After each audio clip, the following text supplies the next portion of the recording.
Welcome to my sewing room. We are going to have so much fun today with machine embroidery. My guest Lindee Goodall is going to show you a brand new technique to use with machine embroidery. Let's just look at some of the beautiful, beautiful embroidery designs which can be done by machine. When I look at this cutwork, this beautiful cutwork table runner, I can look at these pieces and think this is just as beautiful to me as the antique pieces I have with the cutwork that was done very, very, very painstakingly by hand. Now talk about antique pieces. I wonder how many of you remember red work embroidery that was so much fun. Oh, 1910s through the 1930s. Isn't this cute? There's a little girl that has an umbrella over her head, and by the way, all of this is done on machine. Now, to have even more fun, let me just go ahead and pull this little skirt up for the bottom to show you. Here are some more adorable little pictures. There's a little child riding a tricycle, a little girl holding a cloth of some kind, and two little girls. One of them has a candy cane and is about to surprise the other one. This is so adorable, this red work, and now the wonderful thing is you can have red work popular about 100 years ago very easily by just touching your sewing machine. I think everyone loves cute vests, and this one is so adorable. If you love animals, and who doesn't love animals, this has little pockets all over it. The vest has one pocket with little horses peeking out, one with a dragon, one with kittens. There's an elephant peeking out of that pocket. And if you think the front is not just cute enough, you just wait 1 minute. Let me turn around to the back. More pockets. You see there's a little mouse and a little teddy bear and all kinds of wonderful animals. And each one of them has a little pocket, and the little animal is peeking out of the pocket, all done with machine embroidery, of course. Now, machine embroidery can also be very, very elegant. And this is a beautiful organdy vest which has pin stitching, and also it has just a really elegant white on white heavy machine embroidery that embellishes it. This could be worn over a black dress or a white dress and really be an elegant outfit. Now let's have some more fun for the kids. How about making pillowcases? Now this one happens to be a kid's pillowcase, but you can make a pillowcase with machine embroidery for anything, for the bride and the groom, for yourself. This is a cute, cute pillowcase with machine applique, using all kinds of cute little fabrics, all done by machine with an embroidery machine with built-in designs. And we have a seaside, a beach theme for these pillowcases. Now, machine embroidery can be just as elegant for women's clothes as it can be cute for pillowcases which represent a beach for the children. This beautiful woman's suit is made of wool, of a blue and a black wool, and very, very sophisticated machine embroidery designs are found on the front and even on the sleeves of this beautiful suit. Now won't you come along over to the technique boards with me for a brand new technique with machine embroidery.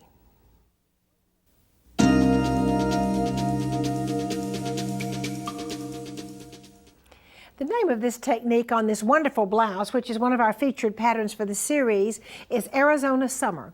We have a beautiful shadow work by machine, a butterfly and a hummingbird, and this is prickly pear cactus. All things for Arizona summers. However, it's summer most of the year in Arizona, as we know. Now then, let's talk about doing shadow work by machine. First of all, we're going to hoop the base fabric, which is batiste, and we're going to make this little butterfly. So I put just a piece of yellow broadcloth right here, position it where I want to, put it down with a little bit of temporary spray adhesive, and then I have another piece of transparent fabric which will go over it, but I only hoop the base fabric. Using water-soluble thread, I will do machine embroidered outline stitches, and any of the quilting stitches are good for this, but I use water-soluble thread in the needle. Then I'm going to come in, and here I get a second color. I'm going to use an acrylic fabric paint, and I'm going to paint the little sections in the butterfly, and then I'm going to put my second fabric down on top of the hooped base fabric and finish my outlining of the butterfly. Now then, here to show you exactly how that's done is my very dear friend and business colleague, Lindee Goodall. Lindee is president of Cactus Punch. Lindee, welcome to the show. Martha, it's wonderful to be here again. Thank you. Now show us about this wonderful shadow applique by machine, Lindee. Shadow applique by machine is just so easy. We can do it and get just perfect curves every time. This one is where I've put the fabric underneath the hoop and trimmed it just like we do by hand or by machine in the normal way. But with this other technique, I wanted to use paint.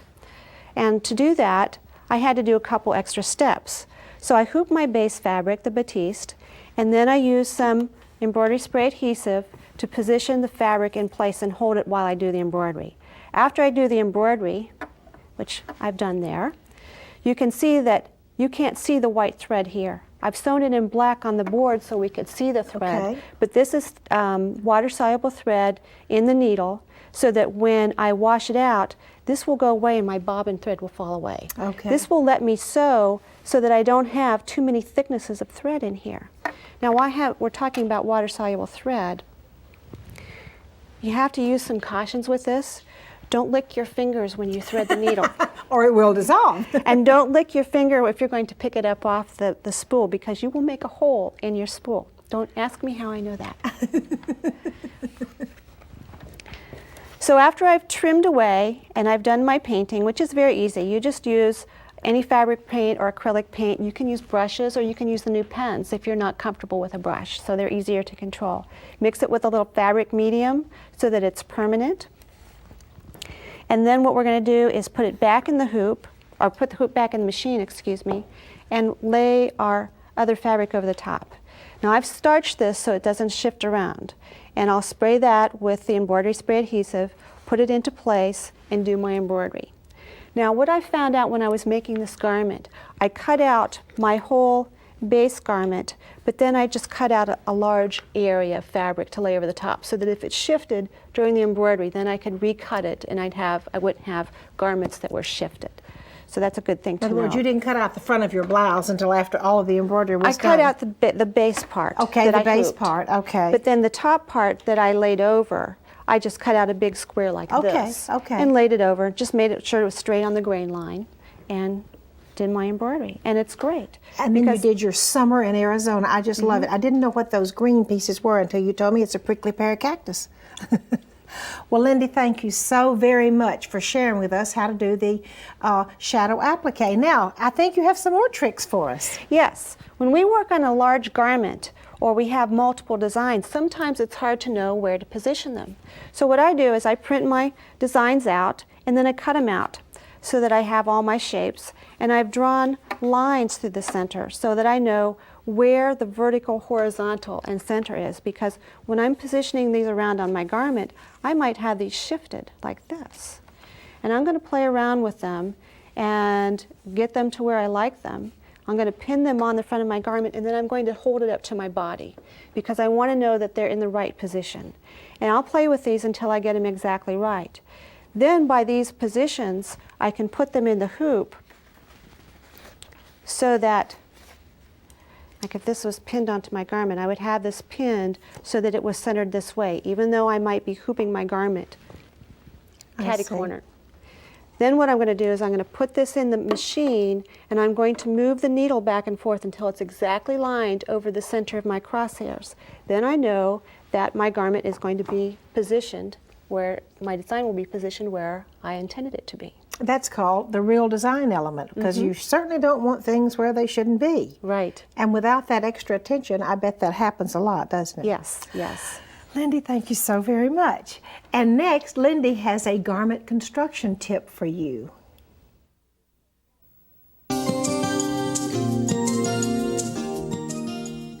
Lindee is going to share with you how she did her mock flat fell seams on the shoulders, on the armhole, and down the side of this blouse in just a minute. But Lindee, I know you were talking to me about something that you love that just makes machine embroidery easier, so talk to us a little bit about that. Okay, I like to use a thread stand.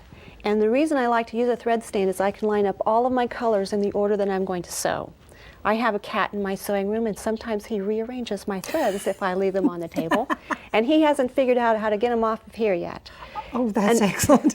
Another tip is that if I'm using metallic thread, I'll put it on this spool pin, because what happens is these threads come all the way over to this arm before they come into the machine, and it really straightens out the thread, and I find I get a lot less breakage. With metallic threads? Yes, so it does two things. It keeps me organized, it keeps my threads from breaking, and it makes embroidery more fun. I got you. Now show us about those really wonderful seams that you were talking about. I think, and I love it because they're easy.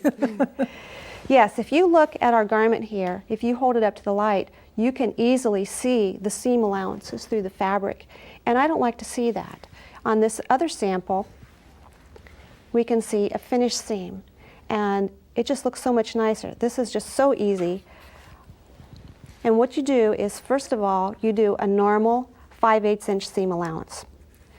You press it open, and then you trim back one seam allowance 1/4 inch. Then all you have to do is fold this over. We'll open it up. Fold it over and press.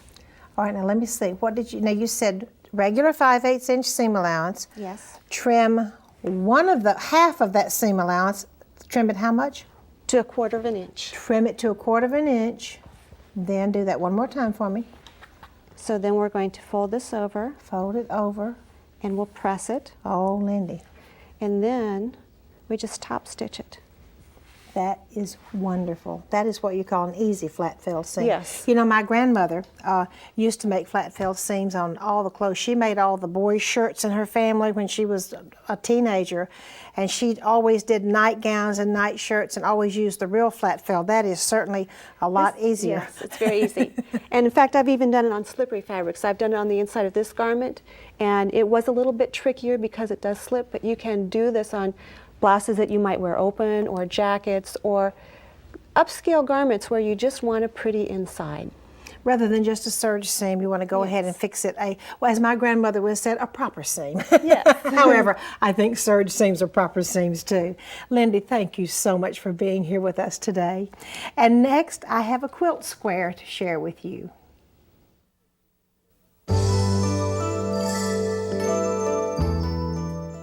This next technique is so pretty on the Blue Daniel quilt. This is called Celtic bias shaping, and as you can see, it's linen, or I guess you can see, it's linen that has been bias strips, and this wonderful little machine embroidery has been sprinkled all around the quilt. And you know, one of my favorite stitches, of course, is the pin stitch. So the pin stitch has been used to stitch the Celtic lace, not lace shaping, but the Celtic bias shaping down. Now, how do you do Celtic bias shaping? Well, once again, it's easy. I always promise you that it's easy. So let's just see. First of all, to make a Celtic design, I'm going to trace it off with a water-soluble marker, not with a blue ink pen the way I've done here, but I do need to trace the design on the quilt square. Next, I have to make a bias strip. So I'm going to use a bias tape maker. Now let me show you the secret of using one of these bias tape makers. Now look. You've got to cut a long skinny strip that will fit into this little gizmo, or else it will just be too hard to do. So now that I've cut the long skinny strip, I'm going to slip it down in this bias tape maker. And you see it goes through real easily. And before I knew that trick, I didn't like making bias pieces because I never could get it through the tape maker. All right, now then, I'm going to pull it, and it will begin to turn under, making bias. Here we go. Well, actually, the strip is bias, making folded bias. And here we go. I'm going to put my iron down, and I'm going to come right along as I slip it along, steaming. And that is how easy it is to make folded bias. Isn't that pretty? And I think it's easier, by the way, to pull it through where the fold is on the bottom side rather than on the top side. You can actually do it either way. I just think that's easier. Now then, we're going to shape the bias around, putting the center of the bias, taking my pins, putting the center of the bias, and by the way, it just shapes pretty easily. Just get it and start moving around, putting the center of the bias on the lines you have drawn. Go ahead and shape it. Now, when I come to the ends, I will shape it just like I do lace shaping. I will miter. I will put a pin at the top, a pin at the bottom, fold it back on itself, remove the bottom pin that goes through 2 layers and move it around, and then I have a pretty little miter there at the corner. Now you can see here I have taken the pin stitch with a wing needle, and I've stitched down both sides. And let me show you one little trick here. To make it really pretty, Celtic shaping of any kind, lace or bias, as I have here, when you have a piece that goes underneath the top piece, you stop sewing, jump over, and begin sewing again. Now this piece goes over on top, so I don't stop sewing there. I just go ahead and stitch when it goes over. Stitch all the way around, then when it goes under again, I stop sewing and jump over, and that is what makes it so pretty when you stitch. Now once again, I am using the pin stitch. I'm using a wing needle and the pin stitch. I think the pin, now don't forget, I have to start sewing and stop sewing when it goes over, when it goes underneath. I'm sorry, not over. Okay. Using the wing needle and the pin stitch, and by the way, if you do not have a pin stitch, all you need to do is just use a tiny little zigzag wide enough to cover it. You do not have to have a fancy machine that does all this wonderful pin stitching, but if you do have a machine that makes a beautiful pin stitch, then I really do think you'll want to use it anytime you're doing the shaped bias. And I'll just stitch it down, and then that's all there is to making the beautiful Celtic bias shaping. Next, we have some hand embroidery for you.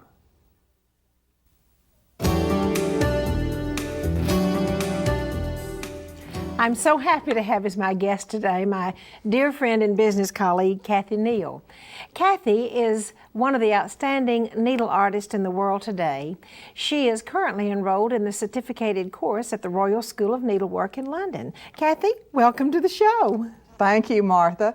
Again, today we're going to be talking about this wonderful Elizabethan work. And to begin with, I would like to tell you just a tidbit of history.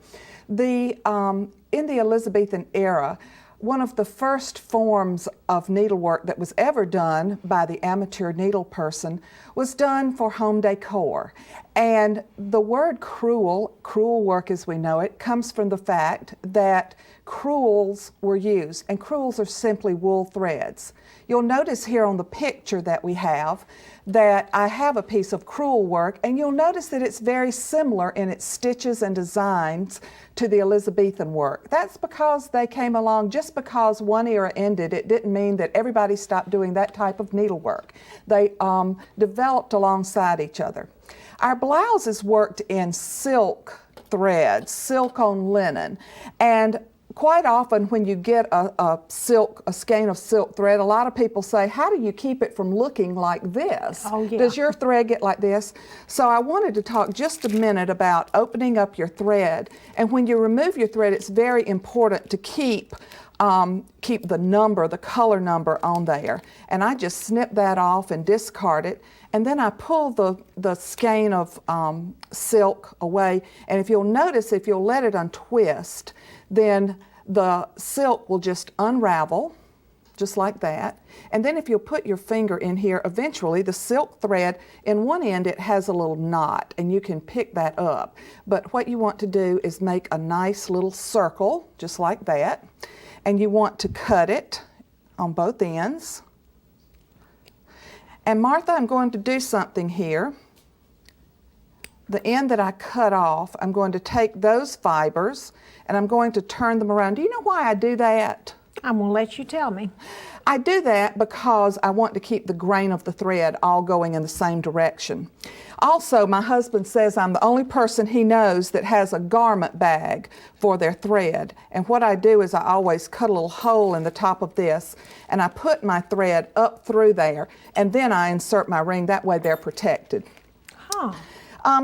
I'd like to talk a little bit about filling stitches. A lot of times in adult wear, we have areas in the design that need large areas of coverage.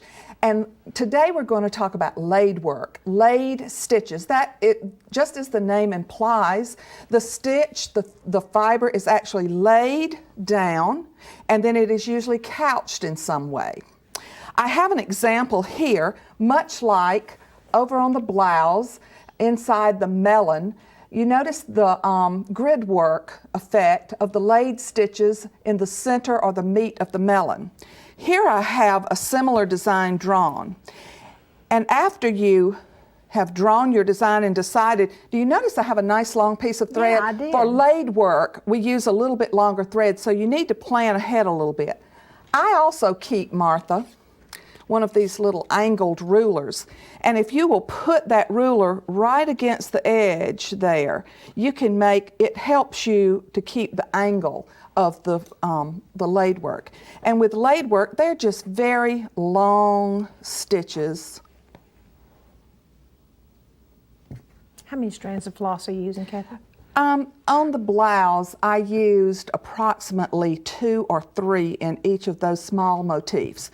Here I'm using about 6 strands here, simply because, Martha, I want it to show on camera, but you'll just have to scale it to the motif itself. On a larger design, you will need larger numbers of threads, greater numbers of threads, but on a small piece, then you would want to use probably 2 or 3 on most of the fabrics that we would be sewing on. If you're on the linen twill over there, you might use a little bit of maybe 4 or 5 strands. But you'll notice that all I've done is just make a tic-tac-toe board with my thread. And we have just laid those stitches down. Now that's very pretty, but you'll notice that I can take the threads and move them. So what you'll need to do is you'll need to couch down those areas of laid work so that they're not flopping all over. And for that, you take a second thread. And I like to knot these threads. They're not going to come through your work. And all you do is just come to the intersection where it makes the X, where the 2 lines cross. And you'll notice that by just couching them down where they are, that they're not going to go anywhere.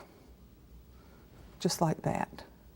Now, you'll also notice in the bottom there, you see the effect on the acorns. That's laid work too.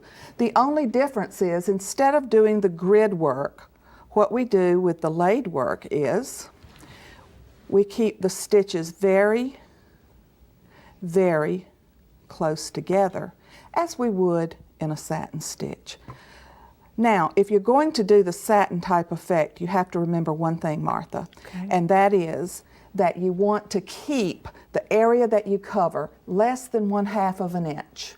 Because if you can manipulate the fabric and you see fabric through your stitches, then you've stitched across an area that's too wide. Kathy, thank you so very much. You're very welcome. And now won't you join me in my attic?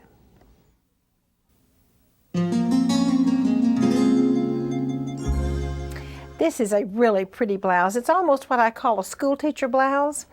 Let me show you something interesting. Earlier, you know, Lindee showed you how to make an easy or kind of a fake flat fell seam.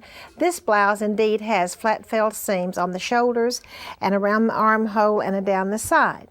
Now this blouse is really a pretty blouse, but not too complicated. It has 1, 2, 3, 4, 5 little very carefully tiny tucks, 2 tucks and 5 tucks, and this absolutely beautiful wing needle entredot, except you know what? They actually had hem stitching machines, because this blouse was made about 100 years ago, so they had wing needles to go on those hem stitching machines. Now something interesting about this blouse, you see these strings that are hanging out the bottom? Well, let me just show you what they were for. The strings were put in to hold the fullness in the back of the blouse. And then when the lady got the blouse on and got the back tucked in, she came in and tied around the waist, tied this so the back would not get out of place, and so it would be held around her waist, and then she went ahead and tucked in the front. I guess it was easier. Let me turn the blouse around in the back. I guess it was, see, this is all gathered up, and I guess they wanted to be sure that this back part of the blouse just stayed right in the center back. And isn't it fascinating to see the clothes that were made so long ago? It is to me. Thank you for coming to my sewing room. Won't you join me next time?